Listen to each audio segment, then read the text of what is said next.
مین صاحب اللہ اپنی قدرت کے مظاہرے کرتا نا، جیسے دنیاوی حکومتیں فوجوں کی پریڈ کراتی ہیں، کبھی جہاز اڑتے ہیں، کبھی گولے برستے ہیں، ٹھا ٹھا ہوتی ہے، دنیا کانپ جاتی ہے کہ کوئی حکومت اور اقتدار ہے. تو یہ اللہ کے خشوع قاہرہ ان کو کہتے ہیں کہ اللہ کی زبردست فوجیں ہیں، کبھی گرج ہوتی ہے، کبھی زمین ہلا دیتا ہے. وہ مظاہرہ کرتا ہے نا کہ لوگوں کو بھولنا جائے کہ میں ہوں. اور ان موقعوں پر جو سنت ہے وہ تو یہی ہے کہ آدمی فوراً نماز شروع کرے. ہاں، نماز شروع کرنی چاہیے. زلزلہ آئے، گرہن ہو، کوئی چیز بھی ایسی دیکھے اب نارمل وضو کر کے نماز شروع کرنی. صحابہ کرام بھی دیکھتے تھے کہ زیادہ اندھیرا چھا گیا، گھپ یا آئے زلزلے آئے، نماز 2 رکعت نماز پڑھنی چاہیے. اور ان میں رکوع بھی زیادہ کرنے چاہیے. جیسے گرہن کی نماز میں حضور نے ایک کی بجائے 2 رکوع، عام طور پر 1 رکوع ہے ایک رکعت میں، نہیں 2. اللہ اکبر کا قرات کی رکوع میں گئے، رکوع سے سیدھے کھڑے ہو کر پھر قرات الحمدللہ. اور کئی موقع پر تو کئی صحابہ نے 5 رکوع کیے، 5 ہی پہلے میں 5 دوسرے، بس جھکتے جاتے، بار بار جھکتے جاتے کہ مولا کیا ہے ہماری حیثیت، جو چاہے تو کر دے، یہ نظام تیری رحمت سے چل رہا ہے، آپ چھٹ کر دے. یہاں ذرا بجلی ہوتی ہے جان پر بن جاتی، تو اللہ اگر روشنی ختم نہیں کر دے سورج چاند کی، یہ تھوڑی دیر کے لیے کرتا تو کیا حال ہوتا. تو یہ اللہ تعالیٰ اپنی کہ اللہ کی نشانیاں ہیں، جب دیکھو تو اس کی طرف متوجہ ہو، دعا مانگو، صدقہ کرو، نماز پڑھو. بالکل صحیح، بڑی مہربانی، اللہ خوش رکھے. جی میڈیا پر بھی یہی بات چل رہی تھی کہ اللہ چاہے تو صرف 5 سیکنڈ کا فرق پڑا، یعنی وہ بلڈنگ جس پہ 10 سال لگے ہوں گے، اور نہ جانے کس طرح کی 12 منزلہ بلڈنگ جس کی پلاننگ کی ہوگی، 600 خاندان جس میں رہتے ہوں گے، صرف 5 لمحے لگے، یعنی انگلیوں پر 5 گننے سے پہلے وہ ساری بلڈنگ جو ہے وہ زمین بوس ہو. یعنی اللہ جب چاہے، جو چاہے، جس وقت چاہے اور جس کے ساتھ چاہے اللہ کر سکتے. میرے یہاں ایک عزیز دوست ہیں اسامہ، ان کا فون تھا کہ میری بانجی تھی سیالکوٹ میں، وہ کالج میں گئی تھی، بچیاں تھیں، چھت گری تو باقی بہت ساری بچیاں تو مر گئی. اب تفصیل تو بعد میں کتنی بیچاری مری ہیں، مگر یہ اتنی دہشت زدہ ہو گئی، روزہ اس نے رکھا ہوا تھا کہ آنکھیں اسی طرح کھلیاں بند نہیں کرتی اور کوئی بولتی نہیں، خوف زدہ اچھا نہیں. تو یہ پوچھ رہے تھے کہ اب اس کو پانی وغیرہ پلا دیں، اس کا روزہ ختم کر. میں نے کہا فوراً ختم کرو، اس کا علاج کرو، اس کو پانی پلاؤ. یہ کوئی نیکی نہیں کہ وہ مر جائے یا اس کو کوئی اور ہی حادثہ پیش آ جائے، روزہ ختم کر دینا چاہیے. ہمارے یہاں یہ جو بات ہے نا کہ روزے میں ہاں اس کو پانی نہ پلاؤ، روزہ مر جانے دو، شہید ہو. شہید کیا وہ جہنم میں جائے گا، آپ بھی سارے دوستی ہو جائیں گے. قتل کر دیا آپ لوگوں نے. اللہ کو ایسے روزوں کی کوئی ضرورت نہیں. جب کوئی شخص بیمار ہو جائے فوراً روزہ ختم کرے اور علاج کرے، بعد میں اللہ توفیق دے گا قضا کر رہے. یہ کوئی عقل مندی نہیں کہ آدمی اپنے جسم کو نقصان پہنچائے. یہ اللہ کی امانت ہے ہمارے پاس، اس کو نقصان پہنچانے والی ہر شے حرام ہے. اسی لیے نشے اور زہریں سارے منع کیے گئے کہ جسم کو نقصان پہنچانے کا انسان مختار نہیں کہ میرا جسم ہے جو چاہ کرنا، نہیں. اللہ کی امانت ہے، اس کی حفاظت ضروری ہے.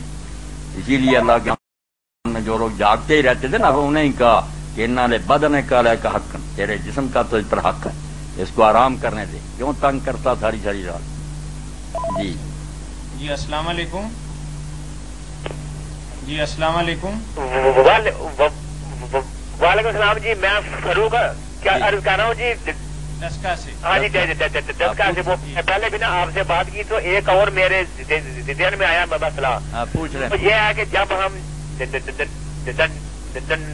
نماز پڑھتے ہیں تو اس میں 2 سجدے ہوتے ہیں نا، تو کیا اگر بندے کو شک پڑ جائے کہ میں نے سجدہ 1 کیا ہے تو بعد میں یاد آئے تو پھر کیا کرے، یعنی کہ سجدہ صاحب کر لے یا